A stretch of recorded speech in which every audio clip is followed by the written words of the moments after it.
بسم الله والحمد لله بسم الله والحمد لله والصلاة والسلام على رسول الله يا ربنا زدنا علما وتقوى وبارك في أوقاتنا وفي أقوالنا وفي أفعالنا لقد ظلمنا أنفسنا ونعترف على ذنوبنا ونتوجه إليك ونستغفرك ونتوب إليك ونصلي ونسلم على النبي محمد بن عبد الله عليه أفضل الصلاة والتسليم.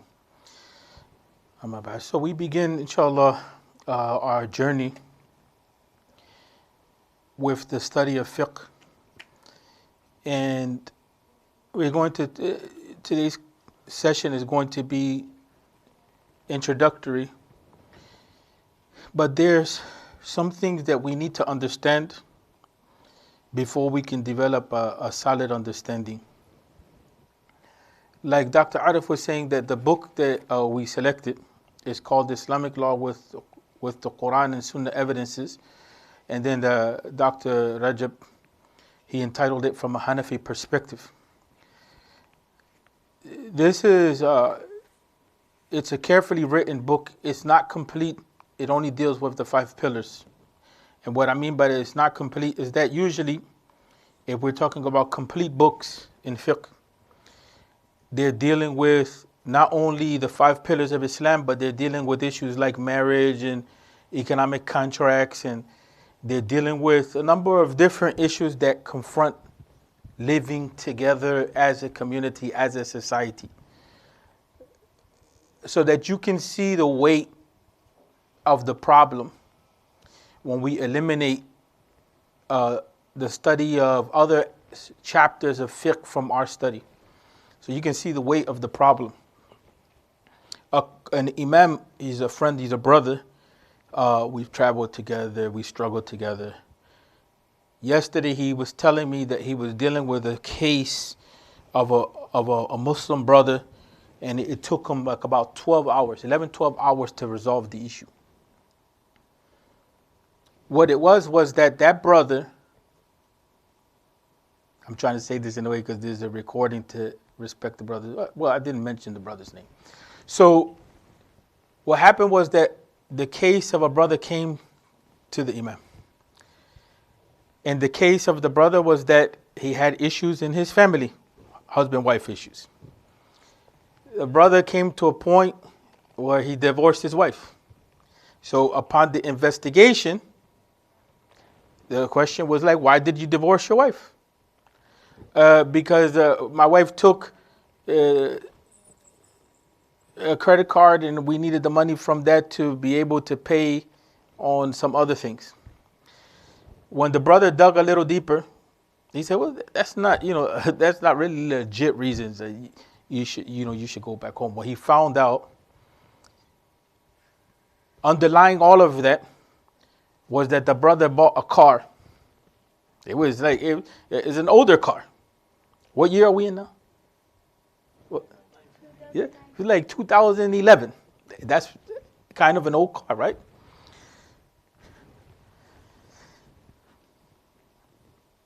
This had me on fire myself. The brother bought the car from some Muslim brothers.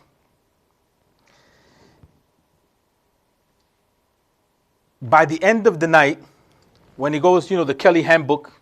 The Kelly Handbook is the book that you go to see the value of cars, how it's sold in the marketplace. What's the general value? The worth of the car, according to the Kelly Handbook, was about $8,000. The brother was charged by other Muslim brothers with interest and everything. He would have paid like $26,000. So, the brother's living in a big city. We know the reality of Chicago, Texas, Houston, New York. You need a car. We can say that it's not a necessity, but you pretty much cannot function without a car in some places. And even if you're like in some regions where you can take the bus at a certain point in time, it becomes dangerous. Even for you, if you can take it for the wife, it is an issue. So the payments were so high that it created problems in the marriage, and stress and pressure. And so any sort of change in routine, we said the wifey went to spend some of the money, cracked the brother. So out of the patience and the tolerance, what happens? Patience, tolerance goes out the door. Stressed out. I'm finished. I can't, what am I going to do? Because it strikes at the manhood of a person for the brothers. And those brothers who have experienced that, they know that it strikes at your manhood. Because now you feel like you can't provide for your family. So we have two issues. The issue of how he resolved the issue. Now we're not talking about basic arkan of ibadah. We're not talking about salah. We're not talking about siyam. We're not talking about hajj. Right? We're not talking about zakah. Now we got into the issue of divorce, the rulings for divorce, and the issue of business transactions. And of course, if you're poor and under pressure and struggling, you're under the yoke of somebody. You kind of have to run with the punches just in order to break out of this situation, because you want to try to provide for your family. It's unfortunate, but a lot of us are in those types of situations. Not everybody's a doctor without debt, or not everybody's a successful doctor. Not everybody is the multimillionaire, all that type of stuff.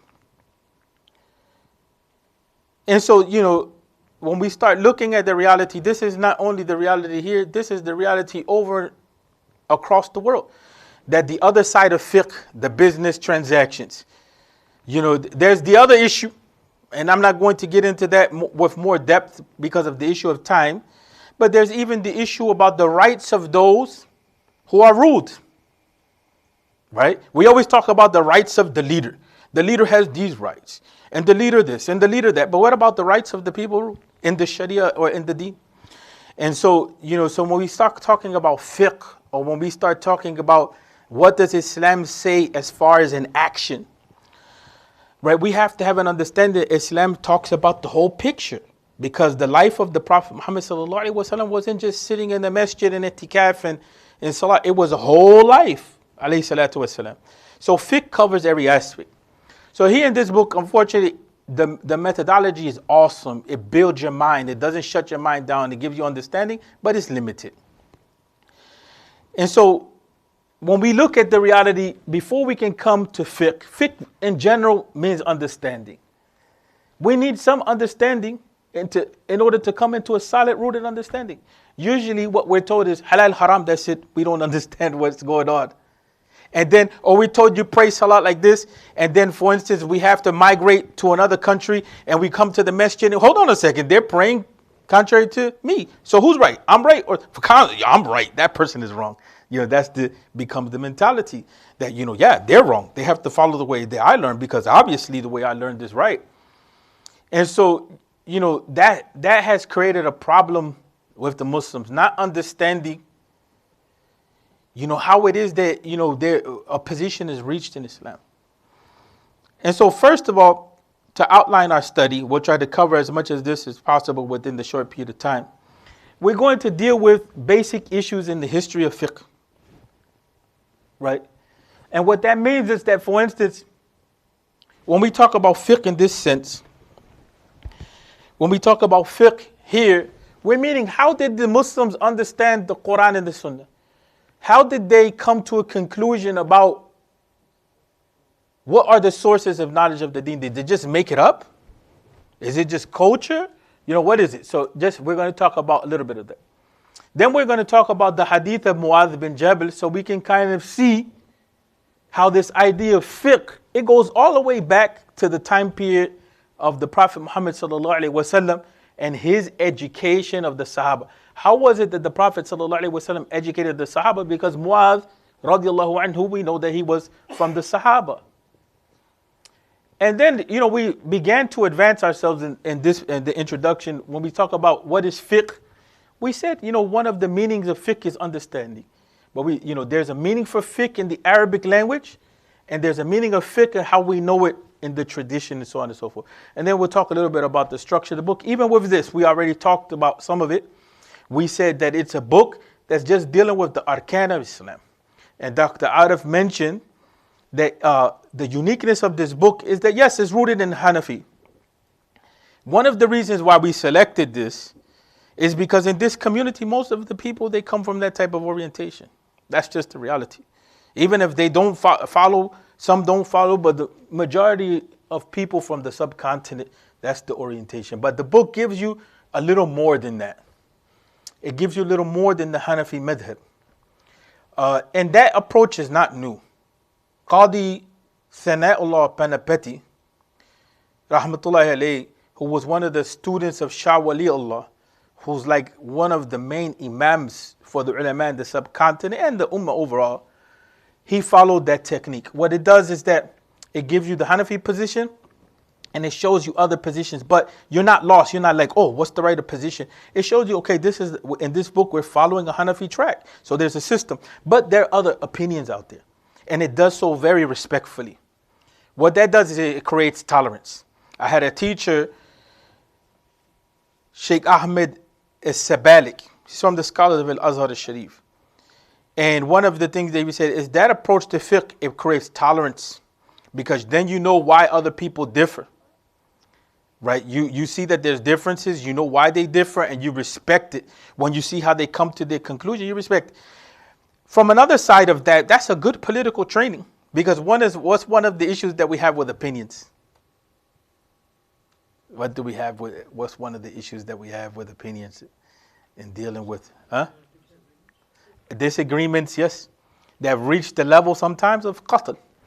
They've reached the level of, the destruction of life either by fighting or killing. There's no doubt about that. And so we have to come into that understanding. Mostly all the scholars in the last 100 years that were involved in tajdeed the deen, revival of the deen, whether it was Sayyid Nursi, whether it was Shah Wali Allah, whether it was Shaykh Uthman Dan Fodio, mostly everybody felt the need that the Muslims have to be educated in a general way to understand each other. Versus just like we're on the haqq, you're on the batil, that type of approach. And so let's get into this. Let's get into this. So the first thing that we wanted to focus on here is this, that when we look at, for instance, the revelation of the Quran, the primary sources of fiqh are the Quran and the Sunnah. But when we look at, for instance, early on, this is before Nubuwwah. That's why I put it up there like that. Before Nubuwwah, what was the context of Mecca? What was the conditions? We mentioned some of this before, but it's always good to reflect upon this stuff. What was the reality of Mecca, huh? What does Jahiliyyah mean? And what else? So we have issues of the heart, we have issues of knowledge, we have issues of shirk, right? We have misunderstanding of who Allah is, we have diseases of the heart. People are arrogant, and arrogance leads to all kinds of things. Like stealing people's property, doing whatever you want, violating their rights. And then we have issues of shirk. So the rights of human beings and the rights of Allah Tabaraka wa Ta'ala are not established because of this ignorance overall. Right? So what we see in Mecca prior to Nubuwwah is the human condition without revelation. What's possible to happen in the dunya when there's no revelation that's leading people? That's why it's extremely important to go back and revisit this. And we're seeing that happen in this society. This society has always had a shaky track record because of the way that it was established. It was established through killing and it was established through cheating. It was established through violence and settler colonialism and all of that type of stuff. But at some point in time, there was always that struggle between right and wrong, good and evil, justice and oppression. There was some revelation. But you see now with material secularism, not in this country we had secularism, but you had belief. But material atheistic secularism, right? We're saying you're not believing in anything. You're just believing in the material. This is the only thing that exists. Dunya. That's it. We're not saying that you're meditating in the corner. That's some sort of spiritual belief. It has led to killing, to destruction. Look, we're in a bad situation. Anybody who doubts that the way that we are in the U.S. right now is a bad situation. We have whole cities that the water supply is all lead. Whole cities. It's not a top priority. You go to Norway, that is a government priority that the water is consumable by human beings. So once the revelation goes out the door, when you study Mecca really well, you see what happens. Human dignity goes out the door. The human being, what? Humiliates himself, herself. So the Prophet Muhammad sallallahu alaihi wasallam, he was living in that reality. He knew what it was like. So periodically in Ramadan, he would go to the cave of Hira. So in the cave of Hira, he's reflecting upon this situation, upon the issue of shirk and the issue of moral breakdown of his people. What can I do? That's one of the reasons why I always love this. Rahiq al-Makhtoom is probably one of the only books that brings that out. I always say that in 1 or 2 sentences. Because it makes us really realize, okay, the Quran is speaking to what? The Quran is speaking to the human context. When the Quran is coming, it's not just coming as a set of ideas. The Quran is relating to the reality of the human being. And in our reflection that we began, when we start looking at Surah Al-Alaq, on our reflection that we began on Monday, the whole Surah Al-Alaq, the first thing that's concerning is what? After basics in Tawheed, just very basics in Tawheed, who Allah is as Rabb, is telling us about ourselves. So the Quran is coming and is speaking to the human context. But this is in the time of Nubuwwah. So what happens is that here, how do we understand how to relate the Quran to context? Right? That's what fiqh is all about. It's regarding understanding the Quran and regarding understanding how to apply it in the context, right? And so that's the education. This is the education. The Prophet ﷺ prepares the Sahaba in this regard. Is everything clear or no? There's questions, lack of clarity, concerns. Yes, no, maybe so. So when we go and we see, for instance, here, this is a little, I'm sorry, this is like scribble notes. When we look here, for instance, Revelation, the first in the time period of the Prophet Muhammad sallallahu alaihi wasallam. Here we have Revelation. Did the Quran come to angels? Did we have a direct relationship with angels and that's how we got revelation? How did we get the revelation? Huh? And what do you say? Sallallahu alaihi wasallam. So the Prophet Muhammad sallallahu alaihi wasallam, was he an angel or a human being? He was a human being.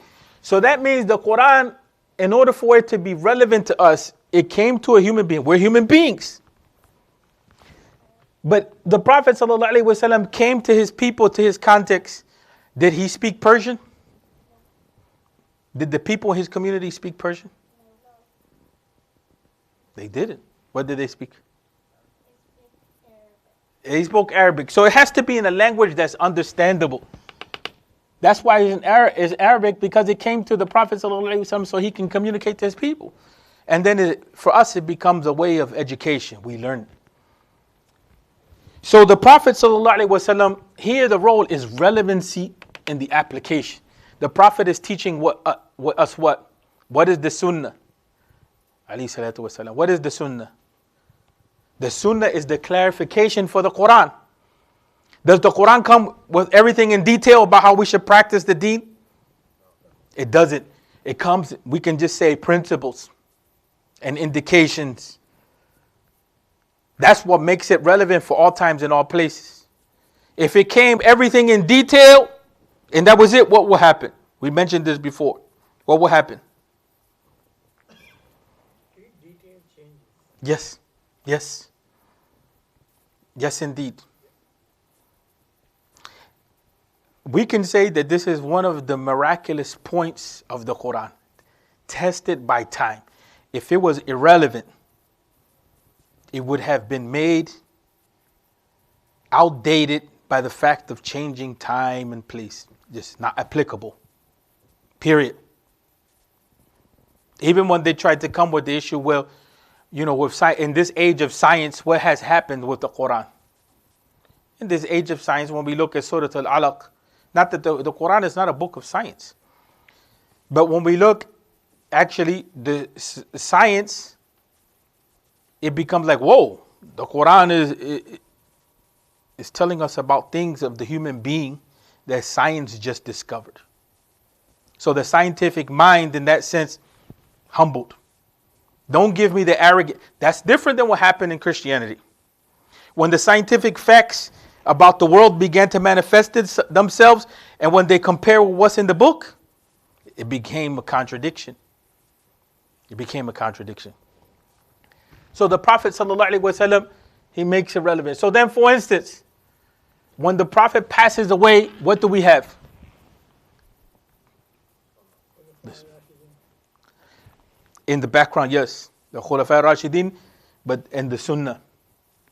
The Sunnah speaks for the Prophet ﷺ in today's time and in the time of the Khulafa Rashidin.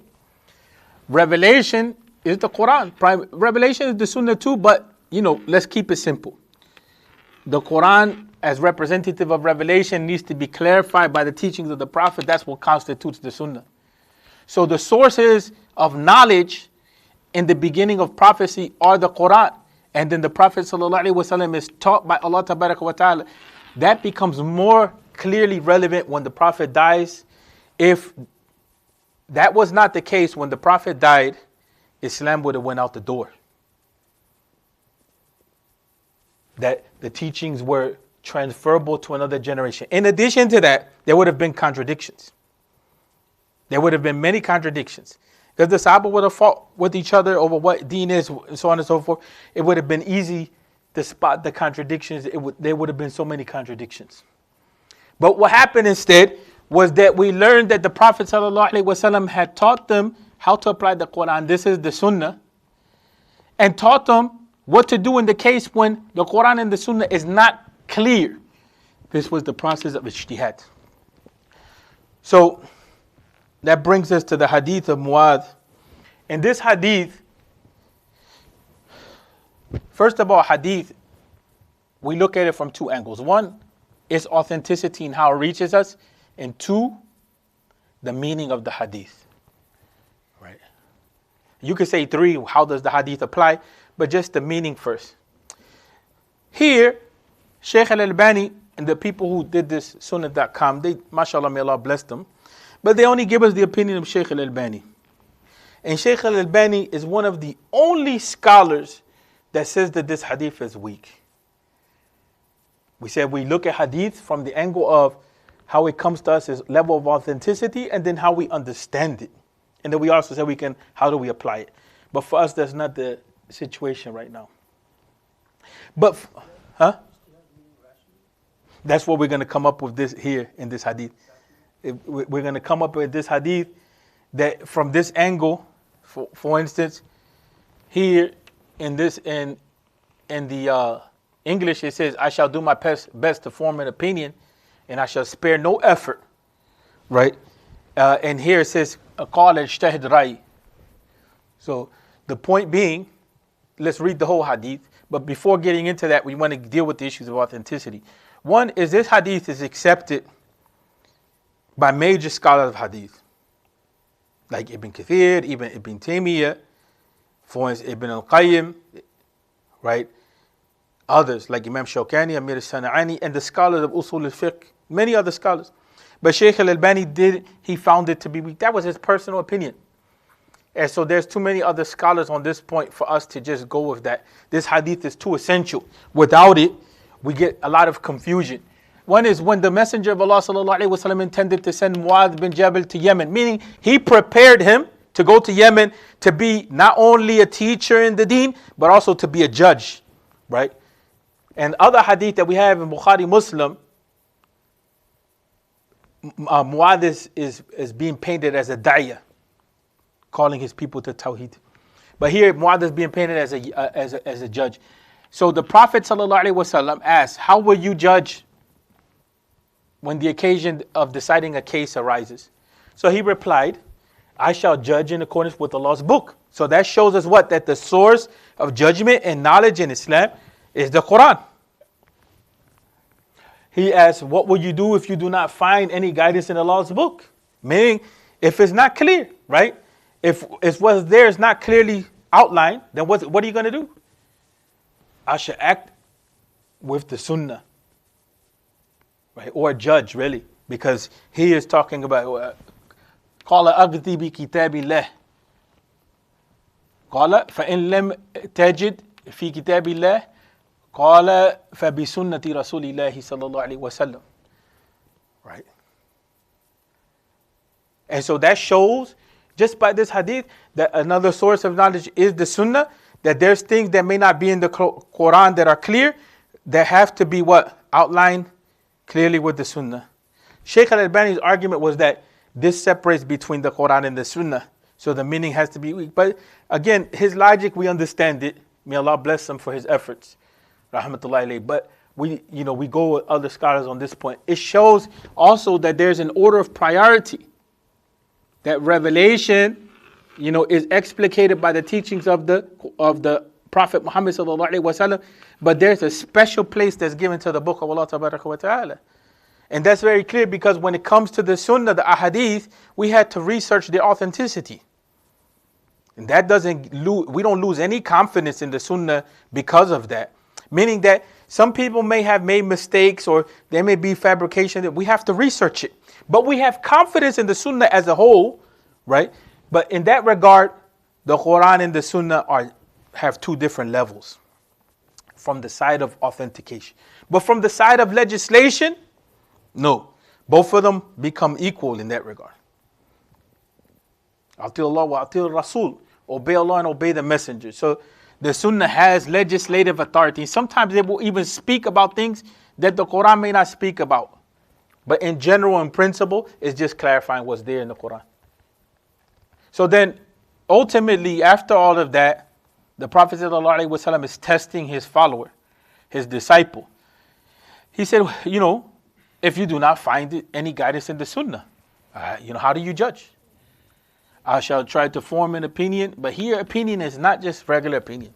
It's not just like what I feel or whatever. Here, what it means in detail is that I will reason with the principles of the Quran and the Sunnah to see how it is that they apply to other situations. And with this, you have the whole foundation, of the structure of fiqh in the deen. Because after that, there's different types of reasoning that the Sahaba teach us. There's different types of reasoning. And then ijtihad is not just the issue of reasoning, but is also researching. Here it says, I shall spare no effort. I will exhaust myself. Not just that I'm doing it in a lazy way. Lazy way is just like go ask Sheikh Google. You didn't do any work.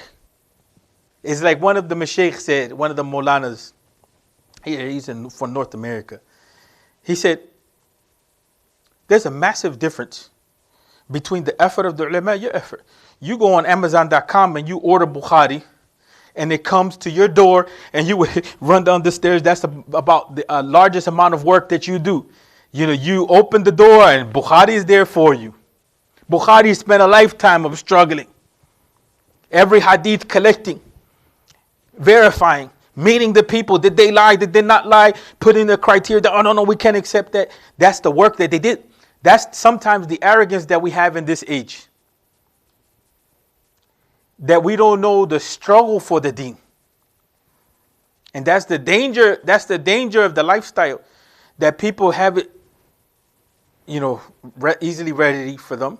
And then you find that there's no commitment. Alhamdulillah, I came in, I was happy. There's like about 5 or 6 lines. I was in some cities where we can barely get 5 people in the salah.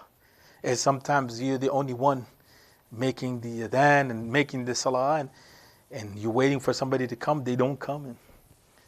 In other words, here, people have to make their own effort, or the deen won't be established.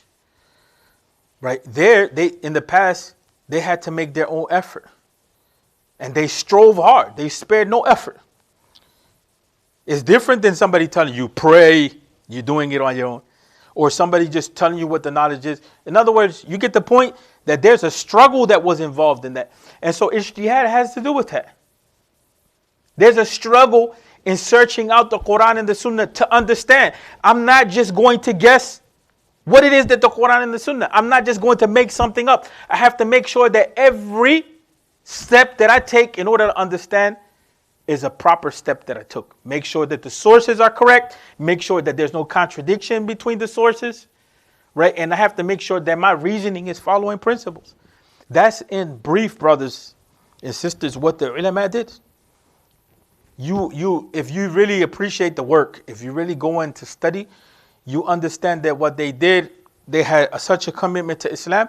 And it's not that you're talking about perfect people, but they had such a commitment to Islam that you say, wow, big difference in the thinking of the Muslim of the past and today. And so, for instance, this is how we get this understanding: Quran, Sunnah, and Ijtihad, right? You asked that question. So this process, did the Prophet ﷺ test his companions on this? That means he was what we call in contemporary leadership development, like MBA programs and all that. He was the type of leader that built leaders. Not the type of leader that was a micromanager and control even the way the person thinks, so that what happens when he dies? Yeah, it goes out. It goes out the door. The project, the effort, this whatever he was striving for. That's another proof of nubuwwah. That the Prophet Muhammad sallallahu alaihi wasallam, the way that he educated, how will he know that stuff? How will he know how to properly educate a people so that we in 2019, here in North America, very far from the lands of Islam, so to speak, or the center of revelation, we can be talking about the deen of Islam. That Prophet Muhammad sallallahu alaihi wasallam, he educated them so that they can understand the deen. Right? So that they can understand the deen. So then, this is part of this period still, really we can say, the prophetic period. The companions begin to have an understanding of Sunnah. We saw in the hadith of Mu'adh, he's mentioning that there's this idea of Sunnah. But when the Prophet ﷺ actually passes away, that's why we have this cutoff line here. Right? Then these other more detailed sources of Islam come in. But here, we have, this line is here because we have revelation, but we always have to have the issue of how is it relevant and how do we apply? Do we just come up with reasoning on our own? There's understanding, reasoning for understanding, but just, reasoning for application and understanding, it has a system. It's not just pure reasoning. That comes with our reflections. We go to this deeper level of reasoning in the Quran and the Sunnah to bring out the meanings. But if something is clear cut in the Quran and the Sunnah, we're not going to sit there. That's not fiqh. That's another meaning in the Arabic language. Fiqh is understanding something that's complicated. Not something like if I come up to you, wow, this is white. Like I discover something that's very complicated. Everybody goes, we know that it's white. You see what I'm saying? It's not something that's, you have to be, an expert, a genius. It's something that is clear cut. That's not fiqh. Fiqh is not something that's very obvious. It's obvious that there's a projector with a light. Do you guys see light? The child knows, the adult knows, everyone knows.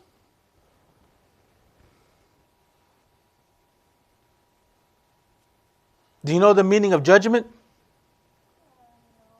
That's not something that a child would know. It takes a little more understanding, a little more fiqh. And so,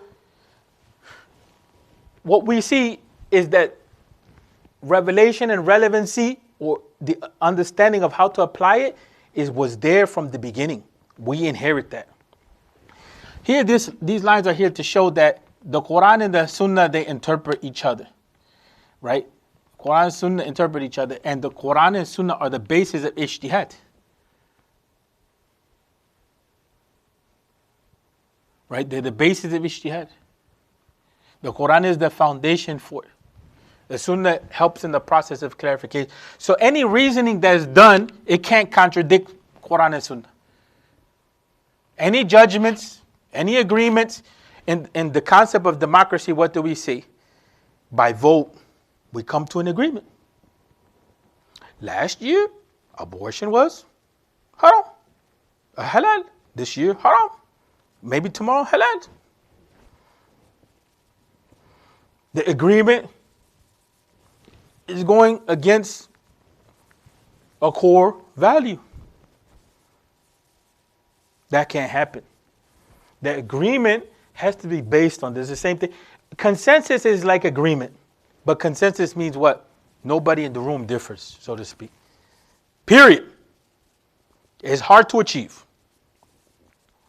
But guess what? Consensus is one of those points of what we call infallibility. If no one can differ, if it is that way, that means it's not wrong. Right? And so infallibility is with prophets, because Allah Tabarak wa Ta'ala guides the prophets, alayhimus salam, and infallibility is with the ummah when the ummah agrees on the issue. So that's a little more complicated to understand. But infallibility still exists in this time period, but for the ummah, not for an individual. Right? So that's why when it comes to the issue of differing, we have to have a respectful reasoning, because it's like infallibility is not with us. Like not every opinion I have is going to be right. Right? You understand that point? So we have to be clear on that. We have to be humble. So the sources of fiqh early on, Quran and Sunnah, ijtihad. Is there a need for ijtihad for the Prophet Muhammad sallallahu alaihi wasallam? Not really, because revelation is there. But is there ijtihad that's taking place? Sometimes. Sometimes the Quran will come and correct the Prophet sallallahu alaihi wasallam. But you find in Muadh's example, there is ijtihad, the Prophet is educating and teaching. So some scholars say the ijtihad is there from the angle of education, preparing. So they understand the book and understand how to apply. So when the Prophet ﷺ passes away from this world and goes into the next, ﷺ, the companions on issues that they come together with solid agreement, nobody different, consensus. So that becomes a sort of knowledge. So that's also like a divine intervention, just like Prophet are not, they cannot make mistakes. So everybody also. Well, we said that consensus is the issue of infallibility. Yeah, that it is it's like a protection, right? Because these are the leading people of knowledge when they have a consensus on issues. Like, for instance, we say there's debates, but one of the positions which makes this clear is we say, for instance, we say that authenticity of the Quran is not only proven by knowledge, like for instance, we check the accuracy, we check the words, we check manuscripts, but by consensus. Quran is Quran. It doesn't matter how much knowledge you have, what age. You come and you differ on this issue, there's a problem with the Muslim community. That sometimes with our debates with the Shia, sometimes it revolves around this issue with Quran. And they say, oh no, we didn't mean that. What we mean is not that the Mus'haf is not the Quran, is that you guys don't have the understanding of Ali. But even they have to bend to say Quran is Quran. Right? And so you find that at the level of the Ummah, there's a consensus on Quran, period. When it comes to the Sunnah, for instance, we as Sunnis, we have our position. Like for instance, the Shia have the concept of Sunnah, but then they'll say the Sunnah of Ali Bayt or Ahl Bayt as they define it. And then they have very limited understanding of ijtihad because they consider that intellect. But anyway, that framework, it even gives us a way to talk to them, right? Because it gives us a way, even the Ibadiyah. Ibadiyah is the survival of the Khawarij. They're in Oman, they're in Algeria. They have a similar type of concept. But in any event, here is the consensus or the ijma' of the Sahaba, and then there's the issue of the judgments. For instance, if they judged on an issue, what's the difference between fatwa and judgment? You better, Yusuf, know this.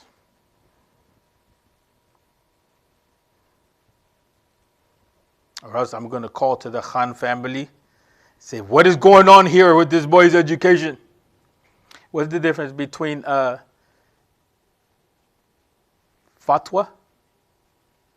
and judgment? Fatwa is based on the religious jurisdiction. Okay. No, go ahead. Go ahead. There's not. We're in the process of learning. It's not an issue about being right. Based on any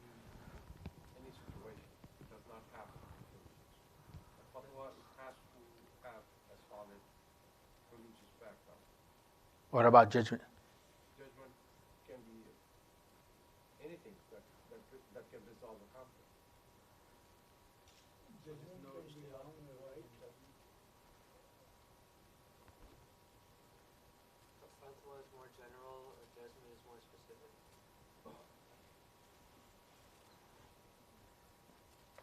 Actually, a fatwa in the past, because we've become so used to these fatwa banks and on the internet. Fatwas in the past was you go to the mufti and you tell them, Mufti Saab, I had an issue with my wife and I was angry and I pronounced talaq. Is there talaq? What do you advise? Mufti Saab gives his opinion. But guess what? You live in Egypt or you live in Pakistan. And aside from the mufti, there's what? Aside from the alim.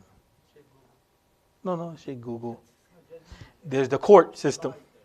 There's the court system. So you go to the qadi. This is aqdiyah. These are judicial pronunciations or pronouncements. It has backing with power and law. It's binding. You have to follow it. The fatwa can be an advice. But what has happened is that because we don't have necessarily a systemic approach to the deen, first of all, fatwa has become like the general understanding. That's wrong. Because usually fatwa is for a specific case. And the danger is when we take a fatwa that's given for one person and we apply it to everybody's situation. That's what we do. We do that by way of satellite television, whether in Urdu or Arabic or English, whatever. The mufti is coming on the TV and he's talking to, 100,000 people, 50,000 people worldwide. And everybody's situation is different. He's giving a fatwa like it's for everybody. That doesn't work like that. That's why we have so many issues. And even the judgment is still comes back to the individual. Unless the fatwa, sorry, I keep putting here, but unless the fatwa is given in a way which applies to everybody, or the judgment is given in a way which applies to everybody. Fatwa is kind of like an advice of the deen based on the Quran and the Sunnah, but it has to be based on Quran and Sunnah, but it's not binding, not obligatory. That doesn't mean that now when Mufti says something you don't listen, right? That's not the issue. But we have to have an understanding of knowledge. When the Mufti, if he's a trustworthy Mufti, gives you solid knowledge, we follow the advice and we implement it in our lives. But the thing is that there's no court system to back it up. In the time period of the Khulafa Rashidun and even up to recent times, even in some Muslim countries now, there's a court system to back it up. So it's a judgment which is binding. You have to follow it, right? And there's consequences to that. In this country, you miss on a court date, what happens? The warrant is coming. The warrant is coming for your arrest. If you go and you debate with the judge, what happens? And now there's no more, there's not my opinion, your opinion. It's like, oh, okay, yes, sir. That's the difference between fatwa and judgment, even with non-Muslims. So what's the difference between an agreement and a consensus? We mentioned that.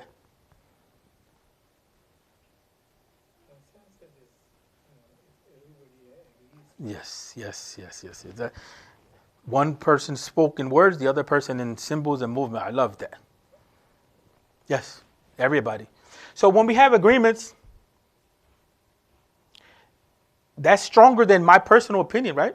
If we have like a majority of people here agreeing on the matter of the deen, not just that they make it up, but in democracy, it could be like we all choose the color blue for this rug, right? That's the majority opinion on an issue that either here or there, but when it comes to the issue of halal haram, that's a different ballgame. So here, for instance, in this issue, this becomes part of the knowledge of fiqh. Like the Sahaba agreed, but majority of them agreed, but some of them may have different, but majority of them went with the opinion. Or, for instance, the majority of the ulama and the Hanafi madhab, they agreed. Even though consensus, the scholars debate, but you can have a consensus in a madhab. But that's what you call partial consensus. It's not a full consensus. It's not the consensus as is thought. Consensus is not easy to achieve, especially the way the later day scholars talk about it. It's almost an illusion. But still, we have to understand it does exist on certain things. So when the people come and say everything is different in the deen, everything is, no. The problem is you don't understand. If I'm talking about this bottle from over here and I'm saying it says Kirtland and purified water, 50%, and over here it doesn't say any of that, and you come and you debate, but no, it's not like that. I'm looking at the bottle that you're looking at, but I'm looking at it from the front and you're looking at it from the back. Is there really a difference between us? Or you have an angle and I have an angle? Yes. The cameras, if they were set properly, they can see from up the top. So are they seeing the same exact thing that we are seeing? No. So that we're talking about the same thing, but perspectives, and there's some differences in the deen like that. It's allowable to. Now, but if you come and you say, no, that's not a bottle. That's a can. By definition of what a bottle is and definition of what a can is, they're two different things. If you come and you tell me, no, that's not water. This is nitroglycerin. How do you know that? It could be. No, but what is the custom? What is the practice? Custom is that says purified water. We trust in that. And the custom is that water comes into these bottles. So even with the custom, with the knowledge, and we test it, and we're even telling you with science and everything. So no matter what, you come and you try to say there's nitroglycerin and I say it's water. No, it's H2O. We have the proof from it by custom. We have the proof by science. So that's a real difference. No, we can't agree on that. So there's that type of difference that is at the core where we say Allah Tabaraka wa Ta'ala is one. And what we mean by one is not what you mean by one. You believe that Isa and the Holy Spirit is, everybody is one? No, Allah is not a human being. Right? Allah is not a human being. So there's no partners with Allah Tabaraka wa Ta'ala, and you keep going on and on until you clarify. So there's some things that, okay, in meaning you may say one, in word you may say one, but in meaning is something different. Right? That's a real difference. But there's differences in perspectives. So then also what happens when the Sahaba die, the sayings of the companions, who are the companions? The companions were the disciples of the Prophet Muhammad sallallahu alaihi wasallam. They watched the Quran revealed to the Prophet sallallahu alaihi wasallam. They were the people that understood the Sunnah. They understood when the Quran came to apply in the situations of people in general. And so what happens that the Quran was speaking to. So what happens when they die, the sayings of the companions becomes a source of knowledge. So now all of this information, Quran and Sunnah, the ijtihadat, the consensus, the judgments, the agreements, the sayings of the companions, the tabi'un, they inherit all of that. And then the tabi'un inherit. So this is when we begin to see like Abu Hanifa and Malik, the main scholars. And so the madhahib begin at that point. The madhahib begin. And so, let's just finish. We went a little bit above the time. So fiqh in the language, Arabic language, it means understanding things which are complicated or understanding the objective of the speaker. Fiqh in the practice of the ulama, it means extracting from the Quran and the Sunnah a ruling. Or it means understanding a point in the deen. But then some people come and they say that fiqh is like Hanafi fiqh, Shafi fiqh, and they mean madhab. We have the one word, but it has its different usages. Right? And so, with that, we end on saying that with the structure of this book, there's a PDF available. This book is very hard to find. It looks like the author only published a certain amount and is very well constructed. But he deals with the issue of, for instance, the type of water that's used in wudu and ghusl. He deals with how to make the wudu. He deals with the issue of, for instance, the ghusl. He deals with the issue of the salah, the different types of salah. He deals with salatul jama'ah, issues of zakat, issues of fasting, issues of hajj. And all of that, he does it in the context of what? He does it in the context of bringing you the knowledge of the Quran and the Sunnah and the ijtihad. It's not just an issue of, this is how you do salah. That you do the salah just, 1, 2, 3 steps, and he's not telling you why. He's not telling you why. For instance, the Hanafis, they put their hands below the belly button, and then you see the other brothers like this. Or you see, for instance, in the Hanafis, they teach you, arm to arm, and other brothers are foot to foot, brother. Sunnah. And you're like, hold on a second, brother. I can't even stretch that far. Why? So he gets into that type of thing. So we end on that note. But there's a registration thing here that Yusuf is going to bring around. And that helps us to pass around the information and makes it easier to manage the class. This is like an open class, but it's just the issue of structuring. So please, register. That way we can try to be organized and professional. So we'll continue on that note. How many people want the PDF to the book? 1, 2, 3, 4, 5. This is what we did. We went and we printed the book. It's a little expensive, but it's worth it from the angle that you have the book. So I'll talk to them about it. If we'll write down. Is it allowed? For that usage, but not to sell it. For that usage, because it's not available. Some scholars differ with that issue, but there's no way it's not gonna. You're not gonna find it. Is it for every person like us, or is it like for? But we're studying it together. That's the whole purpose. We're studying it together. No, this issue I don't agree with. What's your training by background? What do you mean? Education. I'm educated secular education. What did you get? What? Computer science. Yeah, computer science. Yeah, that doesn't mean anything from the angle of secular education. Now, in Islam, we never divided between those two. So, at what level did you reach? Not to put you on the spot, what level did you reach? I have a bachelor's degree. Okay, and how much experience? Years of experience. How many?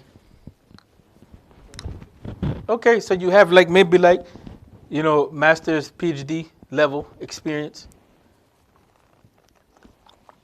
We're not going to talk to you like you're a kindergartner. We begin with those steps.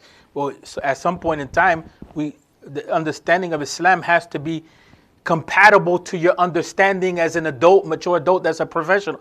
If we keep having that understanding that the professionals and those who study Sharia sciences and those who study rational sciences like computer sciences, whatever, at some point in time, they have to have a dialogue. In an Andalus, we respected all of the knowledge. But then with the colonial period came in, and there's this tendency to say, dunya knowledge. And then guess what? We fight each other. Because at the end of the day, you say, well, he only studied fiqh and he didn't accomplish anything in the dunya. That's not a good approach from that angle. It's not to put you on the spot, but it's true. Imam Ibn Khaldun, he divided knowledge into ilm al-naql wa ilm al-aql. The knowledge that's transmitted and the knowledge that derives from the intellect, like biology and mathematics and computer science. So both of them service the deen because Allah Tabaraka wa Ta'ala gave us revelation and gave us creation. And so, for instance, part of creation is the intellect. Allah is the one that created the intellect. Allah is the one that created the dunya. So in the Quran tells us to reflect upon the dunya. So there's sunan in the dunya. Right? If we didn't have a reflection on the dunya, how will we know when the time for salah is? Is it possible to know the time of salah without having an understanding of the dunya? And so the same thing with all of these other issues.